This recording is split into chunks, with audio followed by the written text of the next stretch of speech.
In this video, I'm going to talk about how you add subdomains and add-on domains to your account.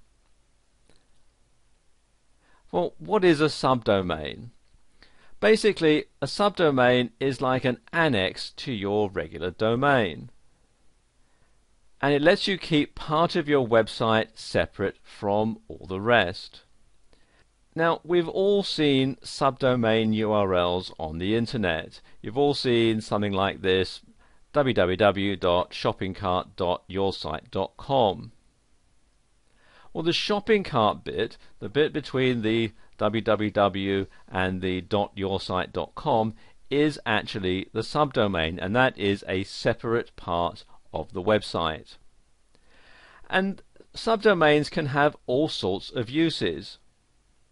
Now, for example, let's say you want to have a Spanish language version of your website. You could have a subdomain like this. You could have www.espanol.mywebsite.com, and within that subdomain you can have web copy in Spanish, you can have the prices in euros or pesos or whatever, and you would keep that completely separate from your main website, mywebsite.com, which would have the web copy in English and the prices in dollars.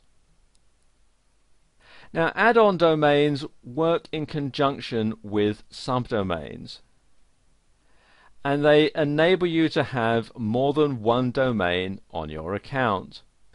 And you set up the name servers on GoDaddy or wherever you have your account hosted exactly the same as you do for your main account, but with an add-on domain it will redirect that to a subdomain on your account. Now, staying with our Spanish example, you could register the domain name mywebsite.es, with .es of course being the domain extension for Spain. Add that on to your account as an add-on domain, and it will redirect to espanol.mywebsite.com. So it will redirect that to the Espanol subdomain on your website. I'm going to use cPanel for this demonstration, although if you have another type of control panel, the procedure is very similar. Okay, I'm going to install a subdomain first, so come over here to where it says subdomains and click on the icon. And you'll see here there's the box where you can input your subdomain, and if you have more than one domain on your hosting account, you can choose from the drop-down menu. In this particular case there's only one, so we're going to leave it at that. So type in our subdomain, let's call this shopping cart.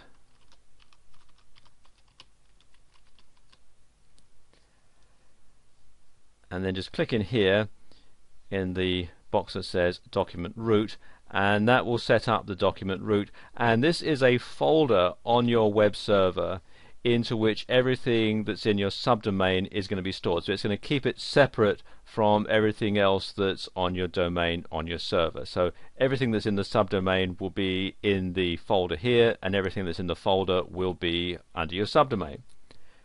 And that's all there is. Just simply click on this button here to create your subdomain and you're good to go. Installing an add-on domain is quite similar. Click here on add-on domains. Now you input your new domain name. So let's stick with our earlier Spanish example and let's call this mywebsite.es. And you can see it automatically fills in the rest for you. So you've got the subdomain is going to be my website, and the document root is going to be public_html/mywebsite.es. You need to type in your password, so let's just put that in, or you can, if you like, use the password generator. Let's use that one. So I click on there, you can see it's generated a very strong password, so I need to highlight that, right click and copy that so I can paste it into a notepad document and then save it on my hard drive. Once I've done that, click the box that says I've copied the password in a safe place, and click on Use Password. And there we go. And then you simply click on this button here, Add Domain, and it will add it to your hosting account. So now you can have two domains on one account without needing to have a separate hosting account.